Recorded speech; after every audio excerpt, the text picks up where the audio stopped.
नुमित हाइगलगले thorough संबी थौरांग लोरे मने बेम नत्रगा तोमचौदगी थांगा चटनबा याथंगाई थरो संबी की थमोइदा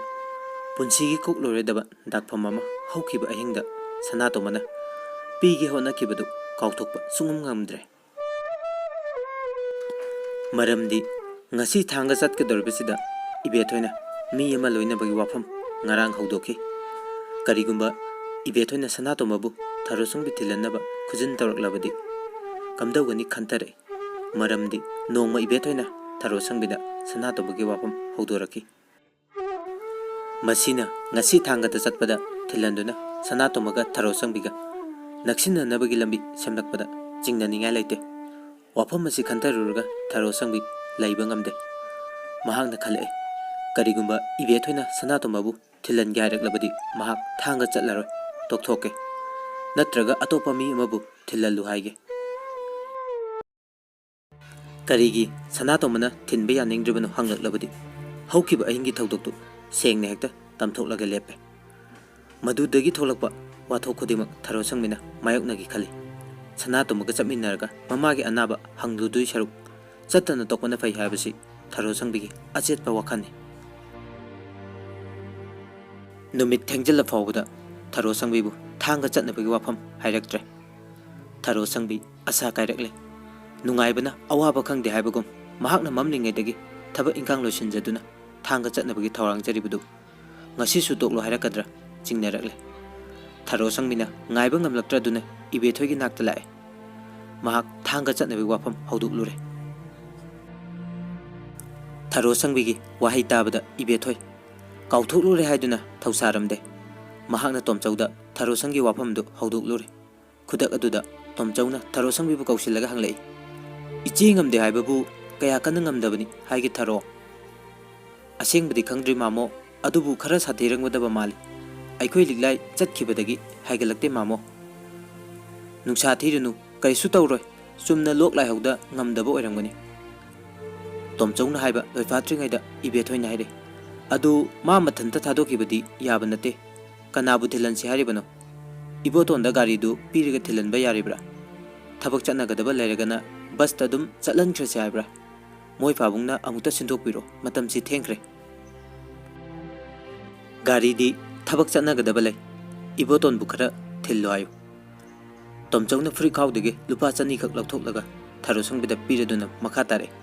से सिना नंगी मतेंग ओइनरो थरो नंग चटनबा तौरो यौरगा मरोल अमा खंगलाउ चेचे चेचे नंगबु कदाय चतुइनो मपा ममा अमदी थरो संबिना ngangnabadu ताबदा पानथोइबिना मरु इकोको थरोदा हंगलै आइसु लाके बेबी आई नेनेगी नाकता चलुगे नंग ngasiदी चलनु चेचे हयंगु चटपदा चमिनसिको पानथोइबिना अमुकसु हाइदे चेचे चेचे नंग हाइकक अंगानबा पुरौको चमु कबुकसु को चेचे मयाम पुरकनी नंग लारिग यामना पारमु बेबी थरो संगिना इबेथोइदमु हाइदे इनेबेमा थेंद्रिङैदा आई चलुखिगे नंगबु करी करी पूरगे इबेथोइना मखा तारे खंगद्रे बेमा नफिना रोल जु चाबा अमता थोनबिबा ngamde इन्नमगी ममांगदा इकाइरबनी चलुरो थरो संबिगा इबोतोनगा बस तोंगफम फावबा रिक्शा तोंगमिनबदु वा अमता ngangnade बस तोंगलमदाइदा थरो संगिना ममागी चाबा याबा खरा लैरुनबा इबोतोनदा हाइरके ताइबोतोन इमागी अचातक कितंगदी पुबिखिबा फै करी लैसिगे अइना थोकपा लैरागे नंग गाड़ी तोंखलमो थरो सेलसिदा लैरे ताइबोतोन आई सोइदनबा तौरगे यारे थरो थरो संगिना पीरकपा सेल लौ यादना इबोतोन पोट लैबा चटके थरो संगिना गाड़ी मनुंगदा फमलिङै अकोइबदा लैदुना येंथोकलुइ उरई मैतै नुपी मियाई चल्लबी अनि चेकी दलान साफमदा थबक सुरंबा नुपी अनिदु वांगंगनबा संगदे इसिंग होली लैंगोय चामी चेक चलिबा मिस्त्री सिंगी हिदाक वातनबा पी लोइनना हिदाक थिले चेकसु होले ngaihaktуда makoina pangthukleba thabak singdu urubada tharo sangbi pungam ngakhi mahangna khalai thanga moirangi nupi singna loktak pata hinabugum इम्फालगी नुपी खरदी असिगुम्बा सिनफमना हिंगनबगी पांबै ओइनरे मदुबु मथंगी मेकुप्ता थरो संगबिना हंगनी मैतै नुपीगी फिसा लोंचा फनेक लोनबा ख्वांग साबा अमदि इज्जत कदाइदा मांखरे खुदक अदुदा इबोतोन खाव अमदा करी करीनो खरा पुरगा थरो संगबिगी नाक्ता फमथरे थरो तुमलंबदगी मिकप थोकपगुम इबोतोन पुरकलेबा खावदु ओके तवे इबोतोन हाइरे आई सुम पाइरगे थरोना करी करीनो यामरिखै लेसिलाब्रा यामदेदा कई कानबा सेल तिंगनबा तो नंगिदो मखा तारनु इबोतोन हंगले नंग चलिसी करीगिनो आई बामेन तादे बहादुर नसु सेंगना हाइरक्ते कईदोबो चलिनो थरो अखोई इमा नाबगिनी ताइबोतोन आददी कया कुइना लैदुइबा खंग्रे यौरगा खंगबा हाइदुनी गाड़ी थारे बस न मोइरांग पांगना चेलकपदगी मखोइनी वारी सानबा लेपखरे गाड़ी मनुंगदगी येंखिबदा उरिबा खुंगंग कयागी सक्तम लबुक लमांग पातुरेन अमसुंग सना लेबाक मणिपुरगी निंगथीबा चिंगलोन कया उरकपदा थरो संगबी नुंगोलाई मतम खरा असिगुमा मौसागी फजरबा इंगलबा सक्तमसिंग उबा फंगलुद्रबनी सहारगी पुंसिदा माइकई मरीदा वांखतख्रबा मरोल कयागी दलाना माइकई मरी खाजिल्लबा का मनुंगदा लैबगा मानना हिंगलुरबनी असेंगबा नुंगसित फंगबा ngamludre खंजकी थरो संगबी मोइरांगदगी संगसिनखिदुना थांगगी बस पार्किंग यौरे इबोतोंदी पुंसीगी अहानबा थांगा खोंगचतने महाकी ममिता फजबगी फजबा ngakta ngairami लोकताक उरकपदा वाखल अमा सेंद्राजिंग थांगा इथाइना चिंगबा असुम संगसिलकपदा इबोतोंगी वाखल पुंहोंग होंखी पुमनौ नौबा पुंतोप तोपा लेबाक अमदा थुंगलबगुम थोके इबोतोंगी ngakchanaba matauda थरो संगबिदी नुंगाइजरी महाकी मतम करा थादोकलुरबा मरमदम यौरकपदा थरो संगबी नुंगाइजबगी ngमखै लैखिदे महाकी वाखल हानदगी असुम असुम मयेक सिंगलाई मसा खिंगलाई अपेनबा मसक मसागी माइथोंगदा ममी तारे थरो संगबिना बस तगी कुमथबगा इबोतोन लमजिंगदुना चिंखा लेगाई तमना लाकले लंबीदा इबोतोन हाइरे थरो संग अहाक नहाक नक्सिनबदी पामी अदुबु नंगे असेंग थमोय खंगदबनिना करमना फोंदोकदबनो हाइबक ngamdre खंगौदना हाइदोरकबा इबोतोनगी वाहैदु तारुबदा थरो संगबी स्वाइ लाउकी करी खुंगदबनो खंखिदे थरो संगबी महाकना मरु लुक्थरदुना पाउखुम पिबा ngamdringe इबोतोना अमुकसु हाइरे लैमिनरुबा तिनरुबगी खुदोंग साबा लौरे हाइनदी खनबिगनु थरो अहाक तासेंगना नहाकपु नुंगसी अदुबु अैगी थमोयगी वानी असेंगबा असुंबा खंगबिनबा तांगलबा ताइबंगसिदा नहाकपु करमना थाजहनबा ngamgani अैगी शक्तिना फोंगतोकसबा ngamde महौसादी थांगा चिंखा लेकाई यौबु लंबीसी फना सांगी खल्लमे थरो संगबी ngasiदी इबोतोनगी वाई खरा तारुबदा मदुगी पाउखुम पिनबा मतम फावो फंगदना लंबी टेंशन खरबड़ा चिंगनरई थरो संगमिना चिंखा लेकाईगी लंबीदु खरगा हेना सांगनिंगलई अदुबु ओइथोकिद्रे मांगदा उरे मागी लाइरबा खंगपो मल्लबयुम मचादो इबोतोंदी खंगलमलोय थरो संगमिना खलै वाहै अमा फावबा खुमौद्रबदी माबुलाना खनखरनी थरो संगमिना हाइरम तौरम खुमजकी अयाकसु खंगी ताइतोन करी खनबगे हाइबा अदुबु लाइबक थीबना मदुकी पाउखुम मतिक चाना पिजबदी ngamdre थरोना मखा ताकी खंगद्रे इसोरना करीबु तमनगदबनो असेंगमनी थरो लाइबकी वादी तंबा ngamde अदुबु असिमतंगदी खंगनिंगे अरेप पुक्चेन असेंगबा थमोइनिंगी वा नत्रगा अहाकी पुंगनिक लैताबा याना लैजनबा खुदम अमा मधु पुमनमक मतमना पुरकपु ओइसनु ताइतोन थरो संगमिना मखा ताबा ngamdana तोखरे मधुगी मुहुता महाकना हाइरे युम यौरे कोंथोंगसिदा लेंसिलसि ताइतोन इबोतोनगी वाइदा थरोना पाउखुम पिगे खनखिबदी इबोतोनगी दमक लेपलबनी मधुगी खुदम इरोनुंगी नुंगना ताउबरा अताउबा चोंगांगना लुपलबा अदु ओइरबदी थरोगी वासक काइरे खंगबियु असिना चिंगबने अदुबु थरो संगबी हाइदोक सब ngamखिदे इकाई थीबना निंगोन की सरुक ओइरमदुना फोंदोकचबा ngamda थमोय नुंगदा लेहौई पेंदा तो हौई थारो संगबी नोंगमा नत्रगा नोंगमदी माकी असेंगबा नुंगसिबा थमोय नुंगी वा इबोतोन मफमदा निंगतमना फोंदोकचनबगी तंजा लाखिगनी थाजरी इबोतोनसु फोंदोकचनिंगबा वाही कया मफुंग फाउदा थारो खगी युम यौशिलंबदा निंगम हौदे महाकना येंगलकपदा थारो संगबी खोयगी युमदगी लोकताक पात इनक नकना उरे पात की इपोम मचा कयाना मथंग मथंग याइदुना सानरीबा अंगौबा उरोक परेंग अतियादा पाइखलकपा अथापदा लोकताकता ngathibा कयागी ही सिंगना मुसुक मुना तावरिबा कयादु येंगलगा पोथारी थारो संगमिना चाही अमगी तुंगदा पोंगनाफम लमदम यौरकपदा मफम सिगी चिंग पात उपाल वपाल अमदी तांगथक नाइबा थांगगी युमलेंग चिंगना हराउ तयामना उगलमी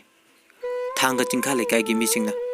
थारो संगबी उरकपदा सेप्था येंगनरे कौरई हंगलई अंगांग खरदी चेंथोरअगा थारो संगबिगी फिजी पाइररे कनागुम खरदी थारो संगबिना इबोतोन लोइनदुना लाकपदा उबदा सेरानबा वखल खनकेबा यावी थारो संगबिना लेकाइगी अंगांग खरगा हराउना नोक खेदुना चंगलकपदु इमुंगदगी लिगलाई ममा मचाना उरे लिगलाई मचे Oppo थोरई महांगना इबोतोन उबदा ngak naire ichega langminariba mira atopara mani aikoi taibutoni liglai tharona makha tare nang taibuton bu khangdro mamogi gari thobuduni aisu hana ukigum tawkhre khale kaubudi ngamdaba liglaina ibotona onsil lagare tamo somda lengsin biro kaimta hangoi birunu taiton aikoi sidi mathong sapo nate panglei leiba haiduni थारो संगबिसु लिगलाई की मतेंग पांगलादुन हाइरकी लिगलाई ताइतोन की फिदामता तौरो यारे लिगलाई आई सुम लोकताक यंगबसि नुंगाई फमद्रबसु यारे नायक पोता किसि तमो वाही खरा सियारम लगा लिगलाई इमुंग संख्रे थारो संगबिसु ममा उनिंगलादुना इबोतोंदा ताइतोन आई इमा उनरुखिगे नायक पोता पिको हाइरम लगा इमुंग संख्रे इमाबु कया कन ngamdribano थारो आइसु संगके हाइरके इबोतोन की वाहिगा लोइनना महक मांगोंदा काखलै थारो संगबी इबोतोन बु खामनिंगी अदुबु मतंग असिदा खामलुब नतै चाद्रदुना खंगदे आई अमुक्ता येंगलुकि गे हाइरमलगा महक इबोतोन की मांग थादुना चंख्रे इबोतोन थोंजिन कानसिनगदबा हंगोइदुना लेहौरे थारो संगबिना खुमलेबा पाउखुम मदु महक करी हारिबनो लौसिनबा ngamdre संगद्रा संगलोइद्रा अरे पखंद्रे थारो संगबिगी वाखलदा ममा अपानबिगी युम्बाल महोंग चादबा हिफम चाफम अमदी फिरोल निंथिना लेरम लोइदबा खल्लुबदा खुदकता इबोतोनबु इमुंग यौना पुसिनबा लाइरबगी अवातपना थल्लबा सक्तम सिंगदु उजहनिंगदे थारो संगमिना संखिबदा अपानबी फमुंगदा फमदुना मचाबु ngaiduna लेरमी मचानुपीबु उजबदा नुंगाइजबगी ngamkhai लेखिद्रबी अपानबी महाकना थारोदा हाइरे अंगाउबी पाव हाइरकपदि केदौए आई यौनिंगमन खरदुना हेक्ता लाबा इमा थारो संगमिना मखा तारे इमाबु ngamde हाइबा ताई कया कन्न ngamद्रिनो डॉक्टर माइबगा येंगनब्रा करी लैनानि हाइगे इमा कन्न नाबा नते महौसागी लोक लाइहौदुनि अपानबिना ngaiहak लेपलुरगा मखा तारे पानथोइबिगी नाहुतपदु यौनिंगबनी ngamखिद्रे बेमा अदु अइंगोंदा पाव हाइरउ याद्रो आदा कयाम वानारे थारो संगबिना पोरकपा पोचैसिंगदु ममा अमदी लिगलाइगिदा पीरदुना ममागी हिफम फिरोल फत्ता हौदी सिंदोक सिंजिन तौरगा माना पोरकपा खरा फबा फनेक इनफी अपानबिदा होंदोकनबा खंगलै अपानबिसु मी अतोपा अमा थारोगा लोइनारे हाइबा खंगलादुना मचानुपीना हाइरकपा पुनमक महाक हंगी लाइगुम इया यारे इमुंगी थौरांग लोइरगा मपानदगी इबोतोनबो कौशिन की थारो संगबी इबोतोन चंगलपगा अपानबिगी फमांग खुया ओइरमना मोरा अमदा फमलगा अनाबगी मरम हंखी ममांगदा हाना सखंग माइखंग नखिद्रबसु ngасidi थारो संगबिगी मरीदगी इबोतोन अपानबी अमसुंग लिलाई अमतो ओइना खंगनरे अनाबगी मरम अमदी मतुंगदा चेखिनगदबा कया तानरे मखोई वारी वताई सानरबा मतुंगदा अपानबिना लिगलाइदा दुकानदगी हवाई चंगवाई ꯂꯩꯔꯨꯅꯕ ꯁꯤꯟꯅꯈꯤ꯫ ꯂꯤꯛꯂꯥꯏꯗ ꯊꯔꯣꯁꯪꯕꯤꯅꯁꯨ ꯏꯕꯣꯇꯣꯟꯒꯤ ꯆꯥꯕ ꯌꯥꯕ ꯉꯥ ꯑꯃꯇꯪ ꯊꯧꯔꯥꯡ ꯇꯧꯔꯨ ꯁꯤꯟꯅꯖꯈꯤ꯫ ꯋꯥꯐꯝ ꯄꯨꯝꯅꯃꯛ ꯏꯕꯣꯇꯣꯟ ꯇꯥꯍꯟꯗꯅ ꯃꯆꯤꯟ ꯃꯧꯄꯥ ꯂꯣꯟꯅ ꯇꯥꯟꯅꯕꯅꯤ꯫ ꯁꯦꯟꯒꯤ ꯈꯨꯗꯣꯡꯆꯥꯗꯕ ꯂꯩꯇ꯭ꯔꯦ, ꯊꯔꯣꯁꯪꯕꯤꯅ ꯄꯨꯊꯣꯛꯂꯒ ꯋꯥꯇꯅꯕ ꯄꯤꯈ꯭ꯔꯦ꯫ ꯃꯔꯛ ꯑꯁꯤꯗ ꯏꯕꯣꯇꯣꯟꯁꯨ ꯃꯊꯟꯇ ꯇꯨꯃꯤꯟꯅ ꯐꯝꯕ ꯅꯨꯡꯉꯥꯏꯔꯛꯇ꯭ꯔꯗꯨꯅ ꯃꯄꯥꯟꯗ ꯊꯣꯔꯛꯂꯦ꯫ ꯏꯕꯣꯇꯣꯟꯅ ꯃꯄꯥꯟ ꯊꯣꯛꯂꯛꯂꯒ ꯊꯔꯣꯁꯪꯕꯤꯗ ꯍꯥꯏꯈꯤ, "ꯊꯔꯣ, ꯅꯪ ꯂꯩꯍꯧꯒꯗꯕ ꯂꯩꯔꯕꯗꯤ ꯑꯩ ꯍꯥꯏꯒꯠꯈ꯭ꯔꯒꯦ, ꯃꯔꯣꯜ ꯑꯃ ꯍꯧꯗꯣꯛꯅꯔꯁꯤ." ꯏꯕꯣꯇꯣꯟꯅ ꯃꯈꯥ ꯇꯥꯔꯛꯈꯤ, "ꯆꯥꯛ ꯏꯁꯤꯡ ꯆꯥꯗ꯭ꯔꯕꯁꯨ ꯑꯩꯒꯤꯗꯃꯛꯇꯗꯤ ꯇꯟꯅ ꯍꯟꯈꯤꯕꯅ ꯍꯦꯟꯅ ꯈꯨꯗꯣꯡꯆꯥꯏ ꯊꯔꯣ꯫ ꯌꯧꯔꯛꯄꯗ ꯉꯥꯏꯔꯤꯅ ꯆꯠꯄ ꯍꯧꯅꯕ꯭ꯔꯅꯦ ꯇꯥꯏꯕꯇꯣꯟ? ꯆꯥꯛ ꯆꯥꯔꯒ ꯍꯟꯒꯗꯕꯅꯤ꯫ ꯉꯁꯤ ꯅꯣꯡꯃꯇꯪ ꯂꯥꯛꯄꯗ ꯆꯥꯛ ꯆꯔꯥ ꯑꯃ ꯐꯥꯎꯕ ꯆꯥꯗꯅ ꯍꯟꯈꯤꯕ ꯑꯩꯈꯣꯏ ꯏꯃꯥꯅ ꯌꯥꯔꯣꯏ ꯇꯥꯏꯇꯣꯟ." "ꯊꯔꯣ, ꯅꯪ ꯇꯥꯃꯣꯒꯤ ꯆꯥꯀꯥꯗꯤ ꯇꯧꯗ꯭ꯔꯕ꯭ꯔꯥ ꯅꯪꯕꯣ?" ꯏꯃꯨꯡꯗꯒꯤ ꯑꯄꯥꯟꯕꯤꯁꯨ ꯃꯈꯣꯏꯅ ꯉꯥꯡꯅꯕꯗꯨ ꯇꯥꯔꯗꯨꯅ ꯍꯥꯏꯔꯛꯈꯤ꯫ "ꯌꯥꯗꯦ ꯌꯥꯗꯦ ꯏꯕꯨꯡꯉꯣ, ꯆꯥꯛ ꯆꯔꯥ ꯑꯃ ꯆꯥꯔꯒ ꯅꯆꯟꯒ ꯍꯟꯃꯤꯟꯅꯒꯗꯕꯅꯤ, ꯊꯦꯡꯉꯣꯏ." ꯏꯕꯣꯇꯣꯟ ꯃꯈꯥ ꯇꯥꯅꯤꯡꯉꯥꯏ ꯂꯩꯇꯦ꯫ ꯊꯔꯣꯁꯪꯕꯤꯅ ꯃꯃꯥꯒꯤ ꯄꯥꯎꯈꯨꯝ ꯄꯤꯈꯤ꯫ "ꯇꯥꯏꯕꯇꯣꯟꯗꯤ ꯆꯥ ꯊꯛꯇꯦ ꯏꯃꯥ." ꯊꯔꯣꯁꯪꯕꯤꯅ ꯏꯕꯣꯇꯣꯟꯗ ꯑꯃꯨꯛ ꯍꯥꯏꯔꯦ, "ꯑꯩ ꯏꯃꯨꯡꯗ ꯊꯣꯡ ꯊꯥꯛꯅꯕ ꯊꯧꯔꯥꯡ ꯇꯧꯔꯨꯈꯤꯒꯦ ꯇꯥꯏꯕꯇꯣꯟ." "ꯍꯣꯏ, ꯌꯥꯔꯦ, ꯑꯩꯁꯨ ꯑꯁ꯭ꯋꯥꯏ ꯐꯥꯎꯕ ꯁꯨꯝ ꯀꯣꯏꯊꯣꯛꯂꯨꯈꯤꯒꯦ." ꯏꯕꯣꯇꯣꯟ ꯂꯤꯛꯂꯥꯏꯅ ꯆꯠꯈꯤꯕ ꯂꯝꯕꯤꯔꯣꯝꯗ ꯇꯞꯅ ꯇꯞꯅ ꯆꯠꯈꯤ꯫ ꯊꯔꯣꯁꯪꯕꯤꯒꯤ ꯋꯥꯈꯟꯗ ꯅꯣꯡꯃ ꯅꯤꯅꯤ ꯃꯃꯥꯒꯤ ꯅꯥꯛꯇ ꯂꯩꯔꯒ ꯇꯣꯝꯆꯧ ꯑꯃꯗꯤ ꯏꯕꯦꯊꯣꯏꯒꯤ ꯃꯔꯝꯗ ꯋꯥꯔꯤ ꯁꯥꯟꯅꯒꯦ, ꯃꯍꯥꯛꯅ ꯃꯐꯝꯗꯨꯗ ꯁꯥꯡꯊꯅ ꯂꯩꯔꯨꯕꯗ ꯊꯣꯏꯗꯣꯛꯅ ꯀꯥꯟꯅꯕ ꯐꯪꯒꯅꯤ ꯊꯥꯖꯔꯛꯇꯕꯗꯨꯗ ꯃꯃꯥꯗ ꯇꯝꯒꯦ, ꯂꯣꯏꯅꯅ ꯍꯧꯈꯤꯕ ꯑꯍꯤꯡ ꯇꯝꯊꯤꯔꯕ ꯁꯅꯥꯇꯣꯝꯕꯒꯤ ꯁꯥꯖꯠ ꯁꯤꯡꯅꯗꯨꯅ ꯇꯣꯝꯆꯧꯒꯤ ꯅꯥꯛꯇ ꯂꯩꯔꯔꯣꯏ ꯍꯥꯏꯒꯦ ꯂꯥꯛꯄꯅꯤ ꯃꯃꯥꯗ꯫ ꯑꯗꯨꯕꯨ ꯃꯃꯥ ꯑꯄꯥꯟꯕꯤꯅ ꯆꯥꯛ ꯆꯥꯔꯒ ꯏꯕꯣꯇꯣꯟꯒ ꯇꯟꯅ ꯏꯝꯐꯥꯜꯗ ꯍꯟꯃꯤꯟꯅꯈꯤꯅꯕ ꯋꯥꯍꯩ ꯍꯥꯏꯔꯛꯄꯗ ꯊꯔꯣꯁꯪꯕꯤ ꯄꯦꯟꯈꯤꯗ꯭ꯔꯦ꯫ ꯃꯍꯥꯛꯅ ꯏꯃꯨꯡ ꯆꯪꯂꯛꯑꯒ ꯑꯄꯥꯟꯕꯤꯗ ꯍꯥꯏꯔꯦ, "ꯀꯔꯤꯅꯣ ꯏꯃꯥ ꯅꯪꯅ ꯃꯊꯣꯡ ꯃꯔꯝ ꯈꯪꯗꯅ ꯇꯥꯏꯕꯇꯣꯟꯗ ꯉꯥꯡꯂꯛꯏꯗꯨꯅ?" ꯑꯄꯥꯟꯕꯤ ꯏꯉꯛ ꯉꯛꯏ ꯊꯔꯣꯒꯤ ꯋꯥꯍꯩꯗ꯫ ꯃꯍꯥꯛꯅ ꯈꯨꯝꯂꯛꯏ, "ꯀꯔꯤꯕꯨꯅꯣ ꯅꯪꯅ ꯍꯥꯏꯔꯤꯗꯨꯕꯨ ꯅꯨꯄꯤ ꯃꯆꯥ? ꯑꯩꯕꯨ ꯇꯟꯅ ꯍꯜꯂꯣ ꯍꯥꯏꯔꯤꯗꯨꯕꯨ ꯍꯥꯏꯕ?" ꯊꯔꯣꯁꯪꯕꯤꯗꯨ ꯁꯥꯎꯔꯪꯅ ꯈꯨꯝꯂꯛꯏ, "ꯑꯩꯅ ꯅꯣꯡ ꯐꯥꯗꯣꯛ ꯂꯥꯛꯄꯁꯤ ꯌꯨꯝꯁꯤꯗ ꯑꯍꯤꯡ ꯐꯥꯎꯕ ꯂꯦꯛꯍꯟꯅꯤꯡꯗ꯭ꯔꯦꯅꯦ? ꯅꯪꯅ ꯂꯩꯕ ꯂꯩꯇꯕꯒꯤ ꯋꯥꯗꯤ ꯊꯣꯏꯅꯕꯨ ꯈꯜꯂꯨꯗꯦꯅꯦ ꯏꯃꯥꯕꯣ꯫ ꯑꯩꯒꯤ ꯍꯛꯆꯥꯡ ꯀꯩꯁꯨ ꯊꯣꯏꯗꯣꯛꯄ ꯇꯧꯗ꯭ꯔꯕꯅꯤꯅ ꯏꯕꯨꯡꯉꯣꯒ ꯂꯣꯏꯅꯗꯨꯅ ꯂꯥꯛꯃꯤꯟꯅꯕꯗꯨ ꯇꯟꯅ ꯍꯟꯃꯤꯟꯅꯈꯤꯕꯅ ꯐꯕ꯭ꯔꯥ ꯍꯥꯏꯔꯨꯕꯇꯅꯤ꯫ ꯅꯪꯅ ꯍꯜꯂꯣꯏ ꯍꯥꯏꯔꯒꯅ ꯀꯅꯥꯅ ꯊꯤꯡꯒꯗꯧꯔꯤꯕꯅꯣ ꯑꯉꯥꯎꯕꯤ? ꯐꯔꯦ, ꯏꯃꯥꯅ ꯑꯩꯕꯨ ꯅꯧꯄꯥ ꯌꯨ ꯊꯛꯄꯗꯨꯗ ꯌꯣꯟꯊꯣꯛꯂꯕꯅꯤꯅ ꯑꯩ ꯃꯈꯣꯏꯒꯤ ꯃꯤꯅꯥꯏꯅꯤ, ꯑꯩ ꯍꯧꯖꯤꯛ ꯍꯟꯈꯤꯒꯅꯤ." ꯊꯔꯣꯁꯪꯕꯤꯗꯣ ꯀꯔꯤꯁꯨ ꯅꯠꯇꯕ ꯋꯥꯗ ꯋꯥꯍꯩ ꯑꯃꯗꯒꯤ ꯃꯃꯥ ꯑꯄꯥꯟꯕꯤꯗ ꯄꯦꯟꯗꯕ ꯍꯦꯟꯒꯠꯂꯛꯏ꯫ ꯃꯕꯨꯛꯅꯤꯡ ꯅꯨꯡꯁꯤꯕ ꯃꯇꯧ ꯎꯠꯂꯗꯨꯅ ꯃꯊꯪ ꯃꯊꯪ ꯍꯥꯏꯔꯦ, "ꯏꯃꯥꯗꯤ ꯅꯆꯥꯅꯨꯄꯤ ꯑꯃ ꯂꯩ ꯍꯥꯏꯕ ꯈꯜꯂꯨꯔꯅꯨ꯫ ꯑꯩꯗꯤ ꯃꯐꯝ ꯃꯔꯥꯡ ꯈꯪꯗꯅ ꯅꯣꯡꯃ ꯅꯠꯇ꯭ꯔꯒ ꯅꯣꯡꯃꯗꯤ ꯃꯥꯡꯂꯒꯗꯕꯅꯤ." "ꯅꯪꯅ ꯃꯊꯣꯡ ꯃꯔꯝ ꯈꯪꯗꯅ ꯑꯗꯨꯛ ꯁꯥꯎꯔꯤꯗꯨꯕꯨ ꯀꯅꯥꯅ ꯀꯔꯤ ꯍꯥꯏꯔꯕꯒꯦ?" ꯑꯄꯥꯟꯕꯤꯗꯨ ꯃꯆꯥꯅꯨꯄꯤꯒꯤ ꯃꯇꯧꯗꯨꯗ ꯉꯛꯂꯗꯨꯅ ꯍꯥꯏꯔꯛꯏ, "ꯑꯩꯕꯨ ꯅꯪꯉꯣꯟꯗ ꯊꯣꯏꯅ ꯑꯀꯥꯏꯕ ꯍꯥꯏꯈꯤꯕ ꯂꯩꯇ꯭ꯔꯤ, ꯀꯅꯥꯅ ꯅꯪꯕꯨ ꯃꯤꯅꯥꯏꯅꯤ ꯍꯥꯏꯔꯒꯦ?" ꯑꯄꯥꯟꯕꯤꯅ ꯃꯈꯥ ꯇꯥꯔꯛꯈꯤ, "ꯉꯔꯥꯡꯗ ꯑꯉꯥꯡꯒꯤ ꯃꯅꯥ ꯍꯨꯠꯄꯒꯤ ꯊꯧꯗꯣꯛ ꯊꯣꯛꯄꯗꯨꯗ ꯅꯈꯣꯏ ꯊꯕꯛ ꯆꯤꯜꯂꯝꯒꯅꯤ ꯈꯟꯗꯨꯅ ꯍꯥꯏꯔꯨꯕꯅꯤ, ꯁꯤꯕꯨ ꯀꯔꯤ ꯁꯥꯎꯅꯤꯡꯉꯥꯏ ꯂꯩꯕ ꯋꯥꯅꯣ?" ꯊꯔꯣꯁꯪꯕꯤ ꯈꯨꯝꯂꯛꯇꯦ꯫ ꯃꯍꯥꯛꯅ ꯄꯨꯔꯛꯄ ꯏꯕꯦꯊꯣꯏꯒꯤ ꯁꯤꯖꯤꯟꯅꯗ꯭ꯔꯕ ꯃꯣꯝꯄꯥꯛ ꯐꯤꯗꯛ ꯑꯃꯗꯤ ꯐꯅꯦꯛ ꯑꯃꯟꯕ ꯏꯟꯅꯐꯤꯅꯆꯤꯡꯕꯗꯨ ꯈꯥꯎꯗꯨꯒꯤ ꯂꯧꯊꯣꯛꯂꯒ ꯃꯃꯥꯒꯤ ꯃꯅꯥꯛꯇ ꯊꯥꯗꯔꯛꯏ꯫ ꯏꯕꯦꯊꯣꯏꯗꯤ ꯐꯤ ꯈꯖꯤꯛꯇꯪ ꯁꯦꯒꯥꯏꯔꯛꯄꯗ ꯂꯪꯊꯣꯛꯏ, ꯁꯤꯖꯤꯟꯅꯗꯦ꯫ ꯊꯔꯣꯁꯪꯕꯤꯅ ꯂꯧꯁꯤꯜꯂꯒ ꯃꯃꯥ ꯑꯄꯥꯟꯕꯤꯗ ꯄꯤꯈꯤꯒꯦ ꯍꯥꯏꯗꯨꯅ ꯂꯧꯔꯛꯄꯅꯤ꯫ ꯏꯕꯣꯇꯣꯟꯅ ꯏꯃꯨꯡ ꯆꯪꯂꯝꯗꯥꯏꯗꯁꯨ ꯑꯄꯥꯟꯕꯤꯒꯤ ꯍꯤꯞꯐꯝ ꯑꯃꯗꯤ ꯐꯅꯦꯛ ꯏꯟꯅꯐꯤ ꯊꯔꯣꯁꯪꯕꯤꯅ ꯄꯨꯔꯛꯄꯗꯒꯤ ꯁꯤꯟꯗꯣꯛꯈ꯭ꯔꯕꯅꯤ꯫ ꯃꯔꯛ ꯑꯁꯤꯗ ꯑꯄꯥꯟꯕꯤꯅ ꯑꯃꯨꯛꯁꯨ ꯍꯥꯏꯔꯛꯈꯤ, "ꯋꯥꯍꯩ ꯑꯃꯒꯤꯁꯨ ꯁꯥꯎꯕ, ꯋꯥꯔꯧ ꯄꯨꯛꯂꯧ ꯆꯥꯎꯕꯗꯤ ꯅꯨꯄꯤꯒꯤ ꯂꯝꯆꯠ ꯅꯠꯇꯦ꯫ ꯃꯗꯨ ꯑꯐꯕ ꯑꯣꯏꯔꯛꯀꯅꯤ ꯈꯜꯂꯨꯅꯨ꯫ ꯅꯍꯥꯛ ꯑꯉꯥꯡ ꯅꯠꯇꯦ, ꯑꯐꯕꯗ ꯃꯁꯛ ꯈꯪꯂꯕꯅꯤ꯫ ꯑꯩꯅ ꯅꯆꯤꯟ ꯅꯧꯄꯥꯒꯤ ꯇꯧꯔꯤꯕ ꯄꯨꯝꯅꯃꯛꯁꯦ ꯃꯨꯟꯅ ꯋꯥꯈꯜ ꯇꯧꯔꯒ ꯌꯦꯡꯉꯨ꯫ ꯑꯔꯥꯟꯕ ꯌꯥꯎꯔꯕꯁꯨ ꯍꯣꯡꯗꯣꯛꯅꯕ ꯇꯥꯟꯅꯕ ꯌꯥꯏ ꯅꯨꯄꯤ ꯃꯆꯥ꯫ ꯍꯧꯖꯤꯛ ꯇꯥꯟꯅꯅꯤꯡꯉꯥꯏ ꯂꯩꯇ꯭ꯔꯦ꯫ ꯏꯃꯥꯅ ꯁꯤꯜꯕ ꯄꯨꯝꯅꯃꯛ ꯑꯐꯕꯅꯤ, ꯑꯆꯨꯝꯕꯅꯤ꯫ ꯑꯩꯈꯣꯏꯒꯤ ꯋꯥ ꯈꯟꯅꯅꯤꯡꯉꯥꯏ ꯂꯩꯇꯦ." ꯊꯔꯣꯁꯪꯕꯤꯗꯨ ꯁꯥꯎꯕ ꯍꯟꯊꯔꯝꯗ꯭ꯔꯦ꯫ ꯃꯍꯥꯛꯀꯤ ꯕꯦꯒꯇꯒꯤ ꯁꯦꯜ ꯄꯨꯊꯣꯛꯂꯒ ꯑꯄꯥꯟꯕꯤꯗ ꯄꯤꯔꯗꯨꯅ ꯍꯥꯏꯔꯛꯏ, "ꯅꯧꯄꯥ ꯏꯕꯨꯡꯉꯣ ꯏꯅꯥꯛ ꯈꯨꯟꯕꯅ ꯄꯤꯔꯛꯄꯅꯤ, ꯂꯧꯁꯤꯜꯂꯨ꯫ ꯂꯤꯛꯂꯥꯏ ꯍꯜꯂꯛꯄꯒ ꯑꯩ ꯆꯠꯈ꯭ꯔꯒꯦ." "ꯐꯔꯦ, ꯑꯩ ꯋꯥ ꯑꯃꯇ ꯉꯥꯡꯖꯔꯔꯣꯏ,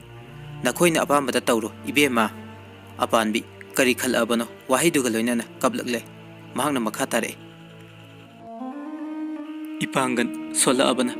लाइबक थीरबी अइगिदि इपाप चाजब हाइबदुनि अइगी कना लेरी नाबगी मुहुत्ता अहिंग अमदा मंगलाकनदुना सीख्रबदि वहाई संगलगदबनि ममागी मतौ उबदा थरो संबी करी नतबदा सावबे हेमनख्र माले खलै महाक ममाबु थेमजनगे खली अदुबु हाइदोकपदि ngamdre खुदक असिदा दिग्लाई हलकले महाक ममा अमदि मचे थरो संबी करी हाइनखिब खंगदे लैरकप पोचिंगदु पीरगा संखिब सेलसिंगदु पादुना अरेंब सेल पिरई थरो संबिना दिग्लाइदा अरेंब सेल खरदु लौजरो हाइदुना पिथोके महाक वा मखा तारमदना महाक साक थुंगनब होनख्रे